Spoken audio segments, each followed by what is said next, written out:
ہوئی سیاد نے چھوڑا بھی تو کیا،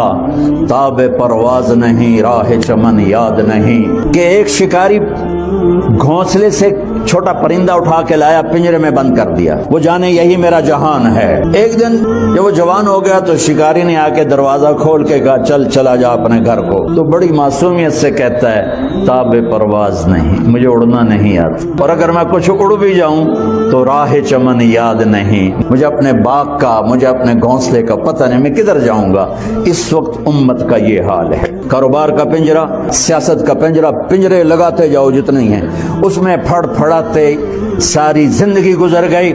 اب اس مبارک محنت کے ذریعے سے پیغام ملتا ہے کہ یہ